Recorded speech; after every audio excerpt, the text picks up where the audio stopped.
Have you ever seen a smart bulb that can do this?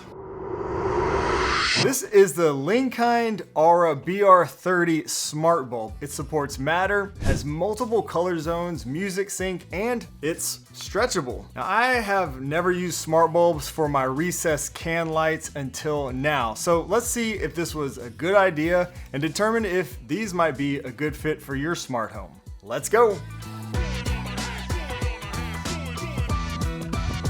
My name is Shane, and this channel is all about building a simple, effective smart home with new videos and live streams every week. A big thanks to AiDot, the parent company behind Linkind, for sponsoring today's video and sending me out a pack of their new Aura BR30 light bulbs. And while this video is sponsored, I'm going to share with you my full experience, both the pros and the cons, as always, because these are super cool smart bulbs, but there are some things that I do think could be improved. Now, Linkind sent me out a pack of 4. As you can see, these do support Matter, which means they'll work in just about any smart home ecosystem, including Apple Home. Inside the box, we have some documentation, which includes 4 Matter codes, 1 for each bulb. And here is the bulb. As mentioned, it is extendable, and here is our Matter code also printed on each bulb. I think it's probably a good idea to match up the codes in the documentation to the ones on the bulbs and maybe label them before your installation, just in case you need them for future use and you'll know which one is which. Now, these bulbs will fit 5 or 6 inch recessed cans, and they can adjust from 5 inches to 6.9 inches. This is pretty cool because you have a lot more control over how they will look in your can lighting fixtures. You can have them recessed, flush, or you can even extend them out some if you like, whichever you prefer. Now, I wanted to put these in my kitchen where I have 4 recessed lights all in the same circuit. These are all controlled by a light switch at the wall, which I will have to address. We'll come back to that in just a minute. I've always just used a smart light switch in here for these lights and never actually used smart bulbs. There's a few reasons for that. Now, first, it's in the kitchen, so I always figured I really don't need colored lights in here, like colored smart bulbs. 2, they are connected to a light switch. So if you know anything about smart bulbs, this can be a problem. Anytime someone turns the light switch off, it will essentially kill the power to the bulbs, which will leave them unresponsive in the app or in Apple Home. So that's something I will have to address because I do still want the family to be able to use the wall switch. That is important. But I decided these could be a cool addition to the kitchen because they have a feature that I haven't seen with other smart light bulbs like this. Not only are they retractable, but they have independent color zones. That means you can light up just the edges of the lights and get a really cool ambient lighting effect inside the can light fixtures. Even the wife said that this does look pretty cool. In addition to that, by using smart bulbs instead of standard bulbs, I can adjust the white color temperature throughout the day. It's nice to use cooler, bright whites during the day and warmer white later in the evening. Now, for the wall switch situation, you do have a few options. You can try to cover or hide the light switch completely so no one will use it and kill the power to your smart bulbs. But then you'll have to use either just the app or some smart button or something like that connected to your smart home ecosystem to control your lights. Now, personally, one of my rules in the smart home is that everything still needs some sort of manual control, especially something like the lights. So we're gonna need a light switch to work here for me. Unfortunately, I can't use something like Lutron Caseta switches, which is what I was actually using here in the kitchen previously. So instead, I changed out that with an Innovelli White Series switch. There are a few smart switches like this one that have something called a smart bulb mode. Now, it might be called something else depending on which switch you're using, but essentially this mode will allow me to keep constant power to the lights. I can then use the switch as just smart buttons essentially. So I could program the buttons in my smart home ecosystems to control the lights. The Aqara H2 switches are another one that I've used that will give you this ability. So anyways, with this Innovelli white switch here in the kitchen put into smart bulb mode, I can keep constant power to the bulbs so they'll still work in the app and with my automations. But I can also still use the switch to control the lights through automations, which is going to be important for the rest of the family and myself actually. Now, I honestly don't remember if I set up these new smart bulbs in the AiDot app or in the Apple Home app first, but regardless of which smart home ecosystem you want to use them in, I would recommend at least setting them up in the AiDot app initially so you can see everything that they can do, because the features are a little bit limited when you want to control them directly via Matter. We'll talk about that in just a minute. Each of these bulbs will connect directly to your Wi-Fi network. In the AiDot app, you can turn each light on and off, and you can control the main down light and the side lights separately. You can adjust the white color temperature from 1800 Kelvin warm white to 6500 Kelvin cool white. You can also set a circadian rhythm schedule where the lights will adjust temperature throughout the day. Of course, you also have full color control with 16 million color variations. You can adjust the color of the entire bulb or enter the canvas section and modify the 4 zones separately. There are also a bunch of preset scenes that you can play around with to change up the mood and the vibe using these bulbs. The DIY mode is going to allow you to create your own effects. Now, they call these 4 independently controllable color zones Aurascape. It's just another marketing term, I guess, but this allows you to create some smooth gradients and dynamic multicolor effects that I don't think you can do with any other BR30 bulbs. Music mode will give you some cool effects that react to music using your phone's microphone. This, I suppose, would be cool in the right scenario or room. I really can't imagine I'll be using the music modes too often here in the kitchen,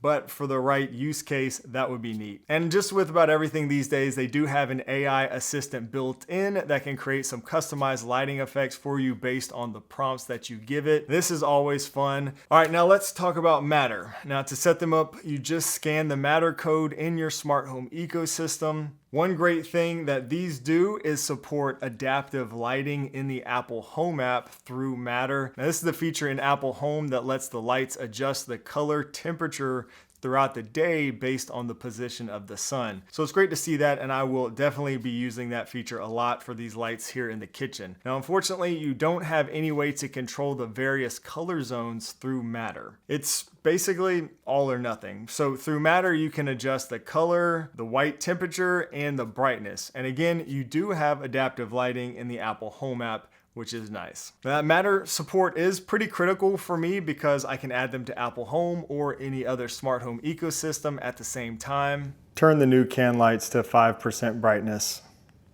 I actually did connect mine to Apple Home as well as Homey and Home Assistant just to see if there were any differences, and you do pretty much get just the same features or attributes through Matter in all of these ecosystems that I tried. You can create a group if you want to control all of the smart bulbs together, which of course is something I'll want to do here in the kitchen. You can do this in the AiDot app or any smart home ecosystem that you're using. If you do this in the AiDot app, you do still have the ability to adjust the color zones independently for all the bulbs at once and set all those preset scenes and effects to all of them very easily. Now that you've seen pretty much everything that these can do and probably can tell what I actually like about them already, let's talk about what I don't like. First of all, you may have already noticed it a little bit, is that popcorn effect, as I call it. So this happens when you control all of the bulbs in a group and they all don't respond at exactly the same time. So if you turn the group on, 1 or 2 bulbs might be slightly delayed.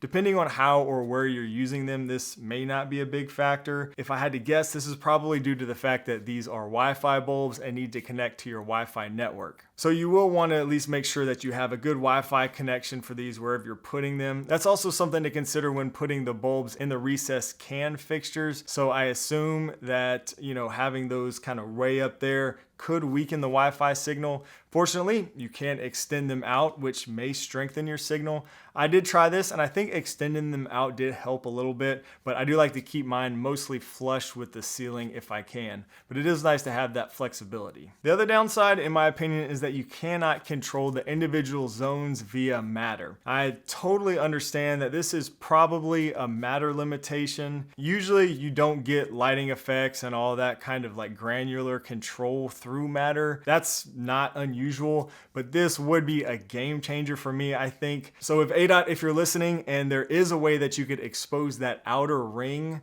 you know, around here, in addition to the main downlight separately through Matter, I would be very happy. Even if it's just the entire outer ring as one and not necessarily the individual zones, sort of like you can do in the AiDot app where you can just turn on and off the main downlight separately from the outer ring. That would be great. This would give me the ability to configure automations in my smart home, allowing me to utilize just that outer ring, which I would personally love. Maybe that's something you could provide us in a future firmware update. For now, if you want to turn off the main downlight and utilize just the outer ring, you do have to do that in the AiDot app. That is, if you still want to use the main downlight sometimes, which I assume you probably would. If you do just want to keep on the outer ring and you're only using that, maybe for like some cool accent lighting, you can set that up in the AiDot app, and then your smart home app like Apple Home will just turn on and off that outer ring when you use it there.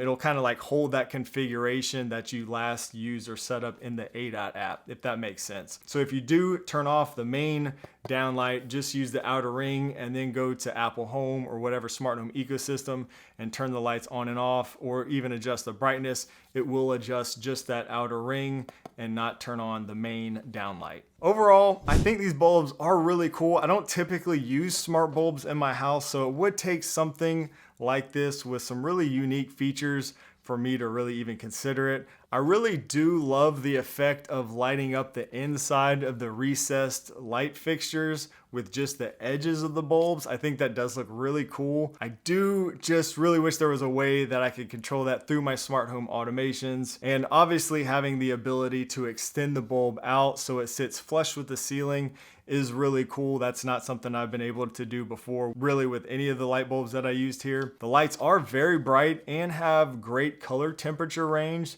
so that will definitely be nice here for functional lighting at different times throughout the day. And I can use adaptive lighting in the Apple Home app to kind of enhance that. That popcorn effect when controlling the bulbs in a group is a little bit annoying, so you might have to get past that if you're using a bunch of them in a group. That said, I have not had any issues with them losing connection or going unresponsive or anything like that in my smart home yet. They sometimes can be a little bit slow to react. I think maybe if they were like Matter over Thread or something like that rather than Wi-Fi, they would be a little bit faster, maybe a little more responsive. I don't know, but they do look really cool and definitely give you a unique look when using them for recessed lights. Pricing is very reasonable. You can get a single bulb at the time of this recording on Amazon for about $16, 2-pack for about $30, and a 4-pack for about $60. Now, I think they are a little on discount a little bit right now, so pricing may vary some depending on when you're watching this. So I'll put links down below in the video description that you can use to check the current pricing if you're interested. So what do you think? Given everything I've said about these, is this something that you would use in your smart home? In my kitchen, I'll probably keep the lighting pretty subtle. I do really like that I can light up the outer ring. I think that gives a really cool effect there in the kitchen. Also, they're really bright and I can utilize the warm and cool whites, which is something I'll continue to do. I'll keep it pretty subtle. I don't think I'll be using a ton of like bright colors there in the kitchen, but I could see this being really cool for like a man cave or some sort of party room, kids room, things like that. I think would be pretty fun. I hope this video was helpful. If you haven't subscribed yet, it would mean the world if you did, so you don't miss future smart home videos right here. I also live stream every Wednesday. Would love to see you there in the chat. Thank you so much for watching, and I'll see you in the next video.